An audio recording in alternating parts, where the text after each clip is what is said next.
So in this video, I'm going to be telling a horror story. This took place back when I was in high school. So it was a Wednesday in the middle of September. So it was basically a brand new year, and I was still kind of understanding the classes still. So I didn't really. I didn't, nothing really excited really happened. And, so it was the first class of the day. It was English. And usually I don't really care for English. It wasn't my favorite. But, basically, we were reading over the book we've been reading for our class. And we'll just say it's Harry Potter. And, about maybe say a good 30 minutes into the class, we heard something go over in the loudspeaker on the intercom saying that we're going under a lockdown drill.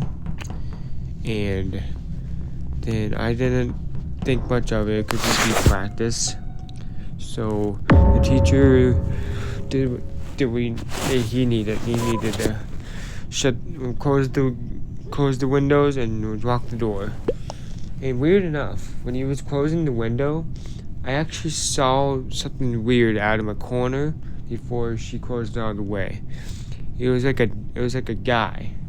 He was a ways away, so I couldn't really tell if it was a guy or not. But basically, all I really did is basically that's basically it. And nothing really else really happened. So it was just kind of a normal lockdown. And weird enough, the teacher didn't say it was a practice, but basically a good 10 minutes, then it was lifted. So nothing really bad happened. So then after that, they had like a good 10 minutes left of class, and so the next class after that was math. In math, I'm much better of. Like, it's probably my favorite class when I was at that time. And we'll just say the math class was Algebra 1. And basically we were just going over some formulas and a couple of other, basically showing us how to solve it and stuff like that. And while the teacher was explaining the math problem, we heard another call on the intercom saying that this is a lockdown. Everyone stay into your classrooms, or if you're not, then go to a safe place to hide. And we were confused because we never had a lockdown twice in our school. So we kind of was a little shaky on this one. But we just kind of did what the principal said. We did the same thing. We just went in the corner of the room, turned off all the lights, and then waited. And then nothing went by. And basically, by lockdown went for about a good 30 minutes. So we didn't really know what we should do. So we kind of just sit still, didn't do much, and then all of a sudden we keep on hearing we hear bangs on the doors outside, and then we kept on hearing it, and then all of a sudden it was just quiet, and then some girls from the class started like weeping, like not like crying out loud, but like weeping, and it was probably enough to hear across the class if you have good ears. And I don't know how, but all of a sudden after that kind of happened, we heard a sudden weird sound come from the outside, and it was two guys saying, "Hey guys, I think there's kids in this one." And then this confirmed that the lockdown is real and it is serious. So then we hear what's going on, but we would think we were making a break for it. But we didn't know what to do because it wasn't like we were on the floor, on the ground, so we couldn't just break the window and hop out. If we wanted to get out, we had to jump out, and it is a jump. It's a dangerous jump. And so we just decided to find the best thing we can find to barricade the door, and then we tried the best. And then we heard a couple of gunshots through the door, and then but the weird thing is, it wasn't from the guys, it was from the cops. Actually, they were inside the building.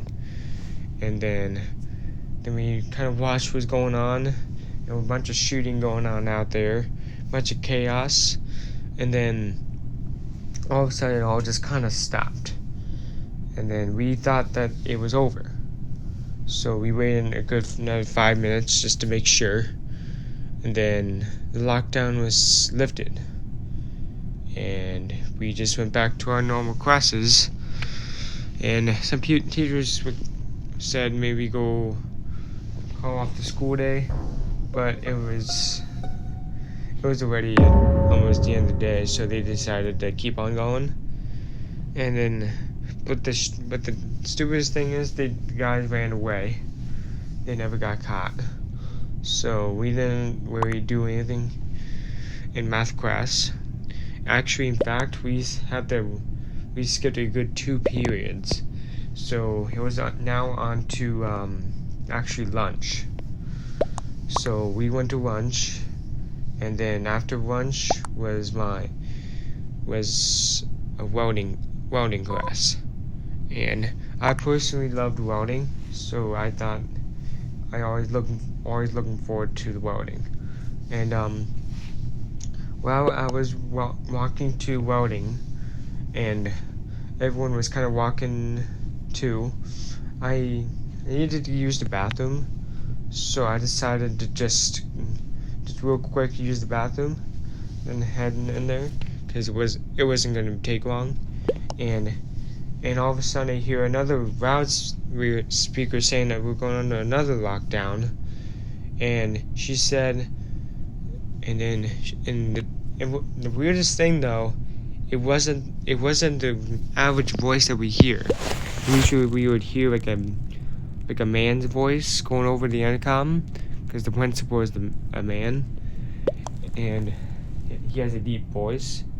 But all of a sudden we heard another voice, and it wasn't as deep, we would say, and it was more like the silence wasn't way more scared. It was more like commanding, like forcing.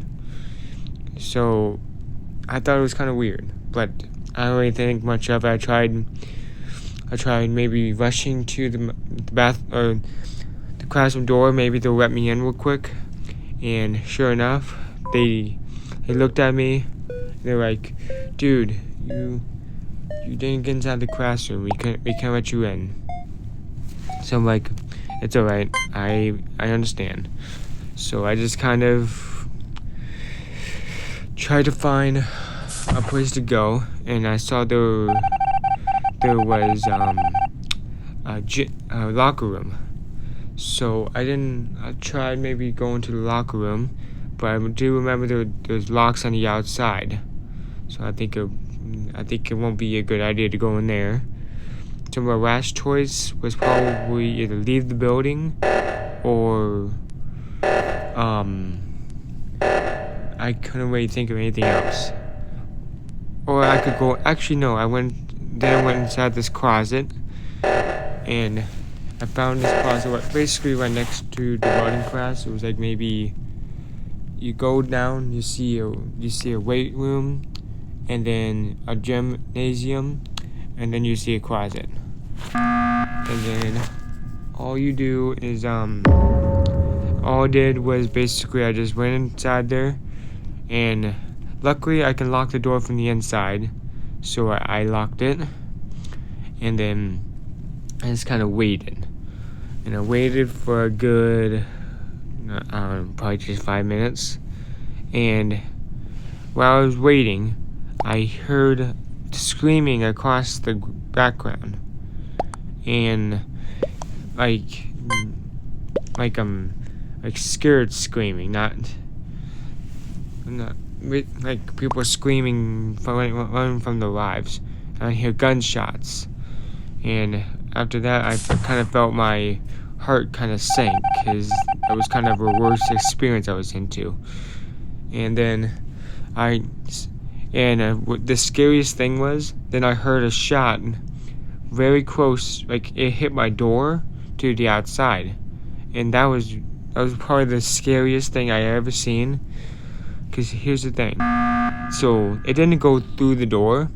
Let's just say here. So here is the door, and then I was in a corner.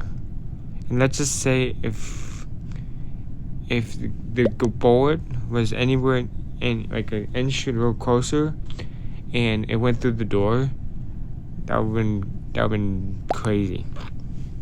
But I think I just kind of sat there, kind of in shock. But then still, it's just kind of like it's whatever. But it was kind of crazy. So all I did was waited, and then I hear footsteps running, and I heard the doorknob try to turn, and luckily it was locked. But he was really pissed because he tried to go through every single door, and they were just all locked. So he decided to break the door down, and luckily the closet is kind of big, so it didn't just fall on me. But he searched the area, and I was really scared. I was like basically shaking in my boots, and basically my heart sank. And then so I couldn't do anything. The last decision I could think of was grabbing this big metal chair right next to me and smack him in the face. But that would have to been insane movement, and he had a gun, and a big gun, by the way. It wasn't just a pistol, it was like a shotgun. And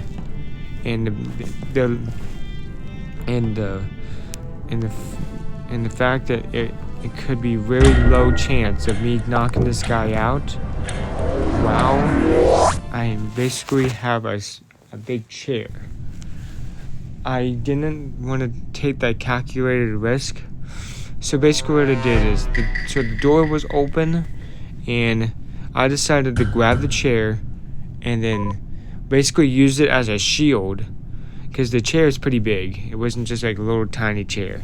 It was massive. And so I grabbed the chair, and I basically I shoved it against him, and I tried shoving him to get myself out of the room, and I basically sprinted. And I sprint, and I got to my welding class, and I decided I don't want to knock on the door, because I'll get everyone else in danger. So I decided just to run outside the building, and then the nearest place was either the track field, and there was a golf course, and parking lots to the right, and I don't have a car because I don't have my driver's license yet, so I can't drive. So the last decision I made was running to the golf course where I can get my golf cart, because I have a golf cart, and basically stepping on it, and to the point that I can't get him. But he was chasing me. He was not just like jogging. He was chasing me like a sprint. And I can't use my golf cart, because that golf cart can be will be slow on grass. It won't outlast a runner. So I decided, for the best move possible, I was going to either run to the police station, or my last decision, but it was a bad decision, but it was either that or I get killed. So basically what I did was I started to get him to run to me, and then basically it wasn't the right decision, but let's just say I was in a moment that I just needed to get out of there. So what I did is I went to a moped, and I didn't know how to start it, and I didn't know how to wire it, and the guy was kind of a ways behind me, and so I tried looking for a key, any key. I tried to find anything that could start it, and I came out. I didn't have any other choices, and I didn't know what to do. So my last choice was to grab a bike and basically sprint my way to the police station. And I know what you're thinking. Why would you go to a police station if you have a stolen bike? And here's the thing. I wasn't going to go into the police station with just that bike. But I was going to return it. It was not like I was going to steal it. So I decided to take a bike that's the same as mine, and my bike is a blue bike with black handles, and this bike was pretty similar, and luckily I had a picture of my bike with me in it, so I didn't really think much of it. So basically I hopped in the bike, and then I pedaled as fast as I can to the police station. And the stupidest thing is the guy was following me with another bike that he stole. There's no way he could have grabbed a bike real fast from his car, because I couldn't see a car out there. So he had to grab it. So he was going really fast too.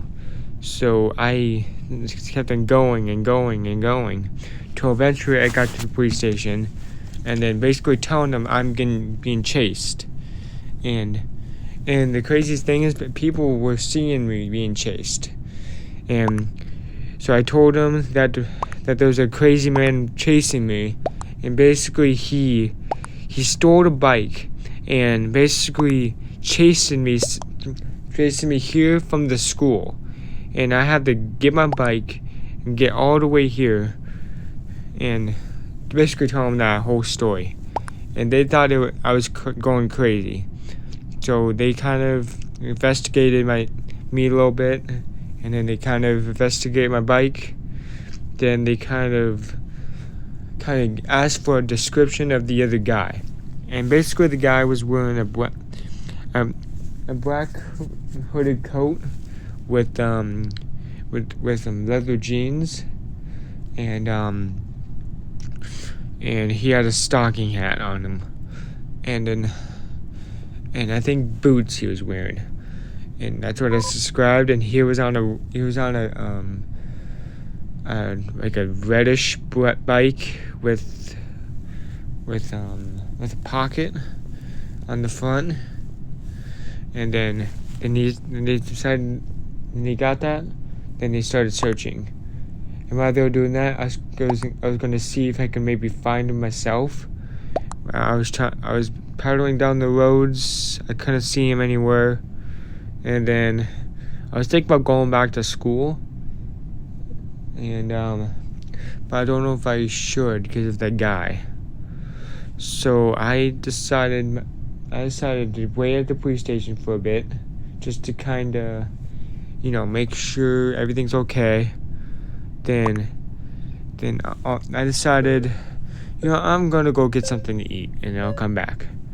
And then I would just go to this gas station, grab a little snack, and come back. And the scariest thing, let's just say I walked in there, and then the hour I was going into, he was standing in the middle of the aisle with a gun in his hand, and basically once he saw me, he lifted up the gun, and basically I was basically like, he wasn't gonna he didn't shoot me, but he had me hostage, and I did not know what to do. I wanted to scream, but it's either I stay quiet and don't get shot, or get a scream top of my lung, but get shot. And I was thinking about running because I technically wasn't like in the aisle.